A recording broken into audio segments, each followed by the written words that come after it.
Hi అందరికీ నమస్కారం. Welcome back to Janata junction. నేను మీ రాజు. సో ఈరోజు లోకల్ బాడీ ఎలక్షన్స్ సందర్భంగా ఒక మారుమూల గ్రామం అయినటువంటి మన నారాయణపేట జిల్లాలో ఒక లక్ష్మీపురం గ్రామంలో మనం ఈరోజు ఉన్నాం. ఈరోజు మన దేశ ప్రధానమంత్రి అయినటువంటి నరేంద్ర మోడీ గారు ఛాయవాలా అని అంటూ ఉంటాం. అది ఎంతవరకు నిజమో ఏంటో తెలియదు, కానీ ఆ నరేంద్ర మోడీని ఆదర్శవంతంగా తీసుకొని ఒక నిజమైన ఒక ఛాయ్ వాలా తన గ్రామంలో గ్రాడ్యుయేషన్ కంప్లీట్ చేసుకొని ఛాయ్ అమ్ముకుంటూ ప్రతి ఒక్క యువకుడు ఈరోజు తన గ్రామాభివృద్ధి కోసం అని చెప్పేసి ఈరోజు లోకల్ బాడీ ఎలక్షన్లలో పోటీ చేయబోతున్నాడు. సో అతని మన లక్ష్మీపురం గ్రామానికి చెందినటువంటి మన కుర్వ బీరప్ప గారు మనతో ఉన్నారు ఈరోజు. So hi Beerappa bro. Hi sir, నమస్తే. ఈరోజు ఇంటర్వ్యూ చేయడానికి వచ్చినందుకు ప్రత్యేకంగా ధన్యవాదాలు. నా పేరు కుర్వ బీరప్ప. ఈరోజు నాది గ్రాడ్యుయేట్ పూర్తి చేసుకొని ప్రజెంట్గా నేను హోటల్ని పెట్టుకొని ఎలాగైతే యువత ముందుకు రావాలని ఒక కాన్సెప్ట్తో ఈరోజు నేను సర్పంచ్ ఎన్నికల్లో పోటీ చేయబోతున్నాను. ఎందుకంటే యువత బీరు బిర్యానీకి కాకుండా మీ యొక్క శక్తిని సామర్థ్యాన్ని ఉపయోగించి మీరు ఖచ్చితంగా ప్రతి గ్రామంలో సర్పంచ్ యువకునిగా మీరు నామినేషన్ వేయండి. మీరు గెలుస్తారో ఓడిపోతారో తర్వాత విషయం పక్కన పెడితే మీరు నామినేషన్ వేయడమే గొప్ప విజయంగా భావించి ప్రతి ఒక్కరు ఎన్ని అడ్డంకులు వచ్చినా ఎవరు మిమ్మల్ని బెదిరించినా కూడా ఈరోజు నామినేషన్ వేయండి. ఖచ్చితంగా యువకులు అంటే ఏంటో ప్రతి ఒక్కరికి అర్థమయ్యే విధంగా తెలిసే విధంగా ప్రతి ఒక్కరూ ప్రయత్నం చేయాలని కోరుకుంటున్నాను. సో బీరప్ప గారు, మీరు ముఖ్యంగా ఈ రాజకీయాలలో ఇప్పుడు మీరు సర్పంచ్ పోటీ చేయాలనుకోవడానికి ముఖ్య ఉద్దేశం ఏంటిది? ముఖ్య ఉద్దేశం ఏంటంటే ప్రతి గ్రామంలో గ్రామాల వైజ్గా చూసుకుంటే పెత్తనం ఎవరు ఉంటుందంటే ఒక చదువు లేని సన్నాసులది ప్రతి ఒక్కరిది పెత్తనం ఉంటుంది కాబట్టి వాళ్ళదే రాజకీయం నడుస్తుంది. కానీ చదువుకున్న యువత కూడా ఏమన్నా ప్రాబ్లం వస్తే కూడా వారు చెప్పిన మాటలే వినాల్సిన పరిస్థితి వస్తుంది. కాబట్టి అటువంటి పరిస్థితి ఏర్పడకుండా ప్రతి గ్రామంలో కూడా యువకులు ముందుకు వచ్చి ఖచ్చితంగా నామినేషన్ వచ్చి ఈరోజు సర్పంచ్ ఎన్నికల్లో పోటీ చేస్తే ఇలాంటి ఎవరైతే థంబ్ ఇంప్రెషన్ వాళ్ళు అంటే చదువుకునే వాళ్ళు ఉంటారో వాళ్ళందరినీ కూడా తీసేసే అధికారం ఉంటుంది. ఖచ్చితంగా వాళ్ళని ఎల్లగొట్టే ప్రయత్నం కూడా మనం చేసే అవకాశం ఉంటుందని తెలియదు. ముఖ్యంగా మీరు సర్పంచ్ పోటీ చేయాలనుకోవడానికి ముఖ్య రీజన్స్ ఏంటి? మీ గ్రామంలో ఎటువంటి, ఎందుకంటే ఇంతకుముందు ఉన్నటువంటి సర్పంచ్లు కావచ్చు, ఇంతకుముందు నాయకులు కావచ్చు, మీ గ్రామంలో ఎటువంటి అభివృద్ధి జరగాలి అని చెప్పేసి అంటే మిమ్మల్ని బాగా మోటివేట్ చేయడానికి గల రీజన్స్ ఏంటి? నాకు ఒకటే మోటివేషన్ అండి. మా గ్రామంలో నేను చిన్నప్పటి నుంచి పుట్టి పెరిగిన ప్రదేశం కాబట్టి నేను ఊరికి ఏదో ఒక నా వంతుగా చేయాలని ఒక తపనతో నేను రాజకీయాల్లోకి రావడం జరిగింది.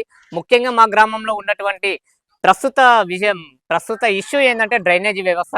డ్రైనేజీ వ్యవస్థ ఎలా ఉందంటే ఏ హిందూ సాంప్రదాయంలో ఉన్నటువంటి గుళ్లకు మనం వెళ్ళి ప్రార్థనలు చేయాలన్నా మొక్కాలనుకుంటే కూడా ఒక డ్రైనేజీ వ్యవస్థలో నడుచుకుంటూ రావడం మొక్కడం నాకు చాలా బాధాకరంగా ఉంది. కాబట్టి ఇంతవరకు ఉన్నటువంటి రాజకీయ నాయకులు ఎలాంటి డెవలప్మెంట్ చేయలేదు.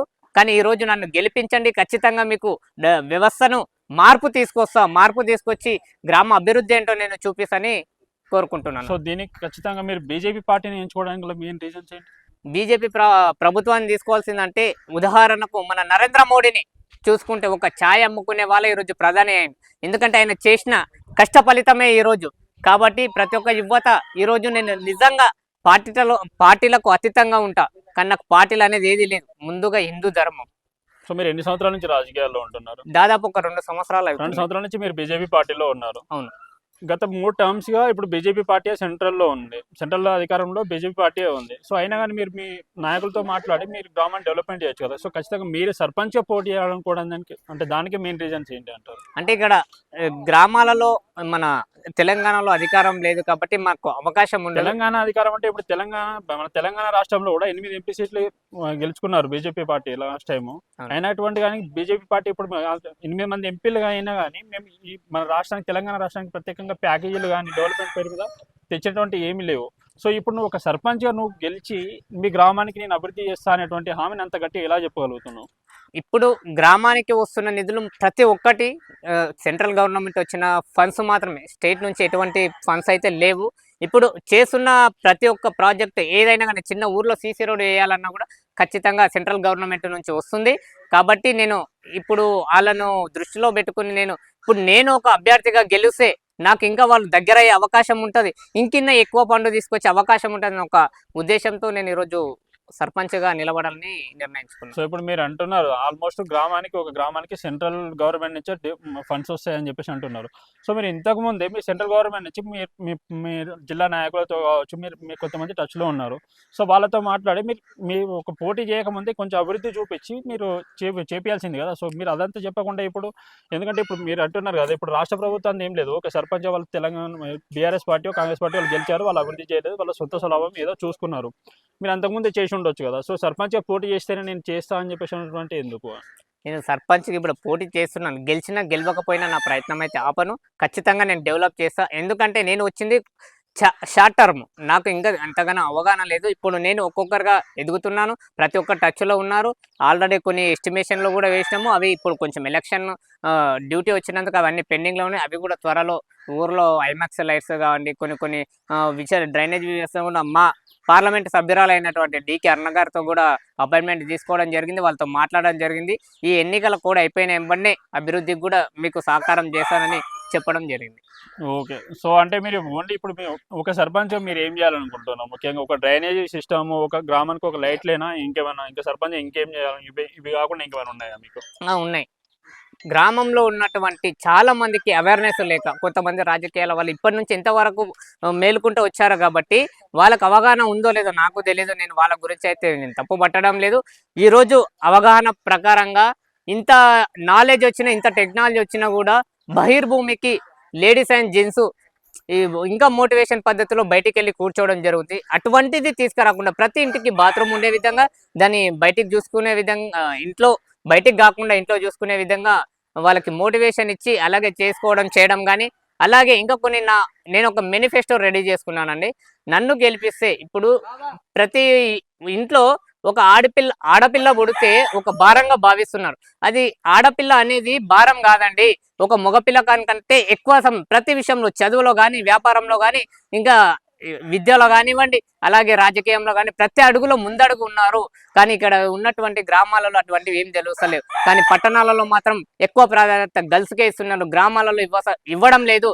ఒక గ్రామాలలో ఏమి ఇస్తున్నారంటే మగపిల్లగాడు పుడితేనే మాకు వారసుడు వచ్చిండు, మాకు ఒక ధైర్యం వచ్చిందని భారంగా చూస్తున్నారని, వాళ్ళ కోసం మార్పు రావాలని నేను ఈరోజు ఒక పథకాన్ని అయితే తీసుకోను. బంగారు తల్లి పథకం కింద ఎవరైతే ఆడపిల్ల పుడితే వారికి ఒక నా వంతు సాయంగా, ఇలా అంటే రాజకీయాలకు అతీతంగా నా వంతు సాయంగా వాళ్ళకు ఒక 5,000 ఆర్థిక సాయం కూడా ఒక పథకం. అది కూడా ఆ తల్లి యొక్క ఆ పాప పేరు మీద ఆ తల్లి యొక్క అకౌంట్లో ఫిక్స్డ్ డిపాజిట్, చేతికి కూడా ఇవ్వడం కాదండి. ఎందుకంటే చేతికి ఇస్తే కూడా వాళ్ళ ఖర్చులకు అయిపోగొట్టుకుంటారు. అలా కాకుండా ఖచ్చితంగా నా వంతుగా వాళ్ళకు ఆ పాప పెరిగే కొద్దీ వాళ్ళకు యూజ్ అయ్యే విధంగా ఫిక్స్డ్ డిపాజిట్ విధంగా కూడా మేము ప్లానింగ్ చేస్తాం. అంటే మీరు గెలవకపోయినా చేసే నా స్వతహాగా చేస్తా అని చెప్పేసి మీరు అంటున్నారు. సో మీరు ఆర్థికంగా బాగా ఉన్నటువంటి వారా లేకపోతే? లేదండి, మేము కూడా మాది చిన్న మిడిల్ క్లాస్ ఫ్యామిలీ.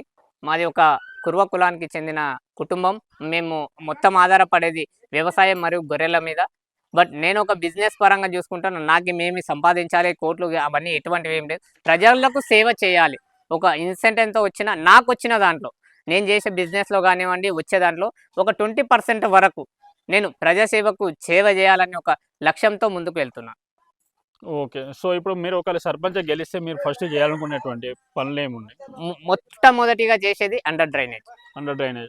సో మీరు అంటే మీతో పాటు చదువుకున్న యువకులు కావచ్చు, వాళ్ళకి సంబంధించిన నిరుద్యోగ సమస్యలు, లేకపోతే ఆల్రెడీ చిన్నపిల్లలు కావచ్చు, వాళ్ళకి సంబంధించిన ఎడ్యుకేషన్ సిస్టమ్ గురించి అంతా బాగానే ఉందంటారా ఇక్కడ మీరు? ఎడ్యుకేషన్ పరంగా కొంచెం మార్పు కూడా తీసుకురావాలండి. అది కూడా ఖచ్చితంగా తీసుకొచ్చే ప్రయత్నం చేస్తాను. అందరి సహకారం కావాలి, ఒక్కరితో కూడుకుంటే కాదు. అందరితో కూర్చుని మాట్లాడి ఎడ్యుకేషన్ పరంగా ఏ విధంగా అయితే ముందుకెళ్తాం, ఇప్పుడు ఒక స్టెప్ ముందరికేసాం, అది ఖచ్చితంగా జరుగుతుంది అంటే దాని ప్రకారం కూడా మేము ముందుకెళ్ళడానికి రెడీ ఉన్నాం. సో మీరు ఇప్పుడు యువకుడిగా మీరు బీజేపీ పార్టీ తరఫున ఇక్కడ మీరు సర్పంచ్ పోటీ చేస్తున్నప్పుడు మీరు రాజకీయంగా మీకు ఎటువంటి బెదిరింపులు కానీ లేకపోతే ఎటువంటి పరిణామాలు ఎదురవ్వలేదా మీకు?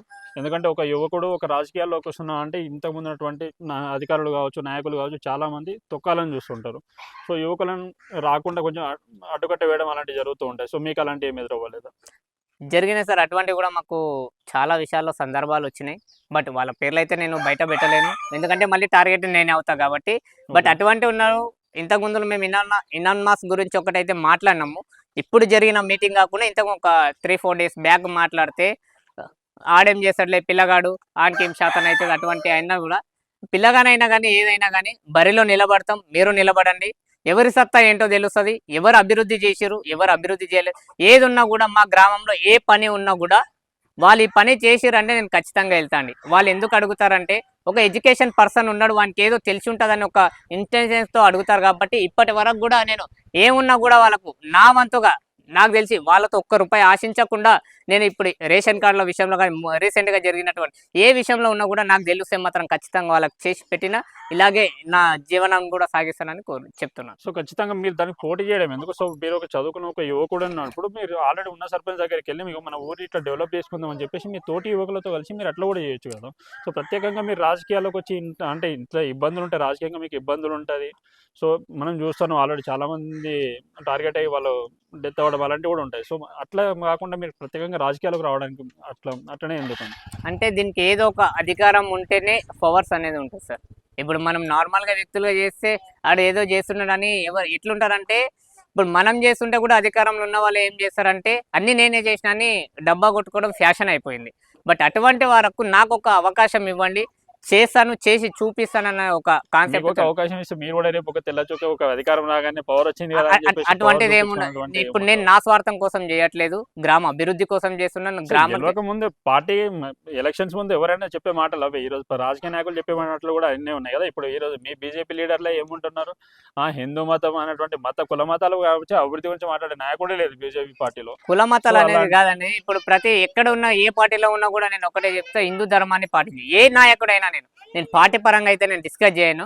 ఏది ఉన్నా కూడా ఇప్పుడు ఉన్న కొంచెం ఒక 10% ఉన్న ముస్లిమ్స్కి అండ్ క్రిస్టియన్స్కి ఎలా ప్రిఫరెన్స్ ఇస్తున్నారు అదే ప్రిఫరెన్స్ ఈరోజు మాకు ఇవ్వండి. ఇప్పుడు మేము ఇంత జనాభా ఉన్నా కూడా ఇన్ని ప్రపంచంలో ఇన్ని దేశాలు ఉన్నాయి, అది అన్ని హిందూ అండ్ ముస్లిం కలిసి ఉన్న ఏకైక దేశం భారతదేశం. ఆ భారతదేశంలో కూడా ఉన్న హిందువులను కూడా మీరు టార్గెట్ చేయడం అది తప్పు. మాకు కూడా సపోర్ట్ అయినా మాకు కూడా మనోభావాలు ఉంటాయి, మాకు కూడా చేయండి అని నేను కోరుకుంటున్నాను. సో ఖచ్చితంగా బ్రదర్, మీలాంటి యువకులు రాజకీయాల్లోకి రావాలి. ముఖ్యంగా ఎవరు అధికారంలో ఉన్నా అధికారంలో లేకపోయినా కానీ ప్రశ్నించే గొంతు అనేది నిలబడాలి. అందరికీ మనం ప్రశ్నించే తత్వం అనేది రావాలి అని చెప్పేసి మేము కూడా కోరుకోవడం జరుగుతుంది. సో దానికోసం మేము ఇంత దూరం వచ్చి మిమ్మల్ని ఇంటర్వ్యూ చేయడం ఉంది. అడగగానే ఇంటర్వ్యూకి మీరు ఒప్పుకున్నందుకు చాలా థ్యాంక్ యూ బ్రదర్. సో చూశారు కదా, ఈరోజు లక్ష్మీపురం గ్రామంలో ఉన్నటువంటి ఈ యువకుడు ఎవరైతే ఉన్నారో పూర్వ బీరప్ప ఒకడు ముందడుగు వేశాడు తన గ్రామాన్ని అభివృద్ధి చేసుకోవాలని చెప్పేసి. సో ఇదే విధంగా ప్రతి గ్రామంలో తెలంగాణ రాష్ట్రం కాదు దేశం మొత్తంలో యువకులు ముందడుగు రావాలి. ఎందుకంటే దేశానికి వెన్నెముక యువకులు అండి. ఒక యువకులు ఆగమైతే దేశం ఆగమైనట్టే. ఎందుకంటే ఒక యువకులు కనుక నాశనం అయిపోతే ఆల్మోస్ట్ ఆ దేశం నాశనం అయిపోయినట్టే. సో ఖచ్చితంగా ఒకరు చంపేస్తారు, బెదిరిస్తారు, వీడేం చేస్తాడు మనతోనవుతుందా అనేటువంటి ఆ ధోరణిని పక్కన పెట్టండి. ఇప్పుడైనా ఖచ్చితంగా మీరు ఈ జాబుల కోసం అని చెప్పేసి వాటి కోసం అని కాదు, ఇది ఒక పెద్ద నోటిఫికేషన్ లాగా దీన్ని తీసుకొని మీరు రాజకీయాల్లోకి రావడానికి ప్రయత్నించండి. లేక ఆల్రెడీ మీ గ్రామాల్లో ఉన్నటువంటి మీ ఫ్రెండ్స్ ఎవరైతే ఉంటే వాళ్ళు పోటీ చేస్తే వాళ్ళకి సహకారం అందించండి. ముఖ్యంగా ఈ డబ్బుల విషయాలు కానీ ఈ మందుల కోసం ఈ బిర్యానీల కోసం ఇలాంటి కకృతి పడకుండా ఒక గ్రామాభివృద్ధి కోసం అని చెప్పేసి పాటుపడి మీ ఊరిని డెవలప్మెంట్ చేసుకోవడానికి ఇదే ఒక సరైన అవకాశంగా గ్రహించి మీ ఊరి డెవలప్మెంట్కి ఒక అడుగు వేయాలని చెప్పేసి కోరుకుంటూ దీనికి ఖచ్చితంగా మా జనతా జంక్షన్ తరఫున మేము ఖచ్చితంగా ఈరోజు మీకోసం ఎప్పుడైనా సరే మీకు ఎటువంటి సహకారం కావాలంటే మేము ఖచ్చితంగా ముందుంటామని చెప్పేసి మేము తెలియజేస్తూ థ్యాంక్ యూ.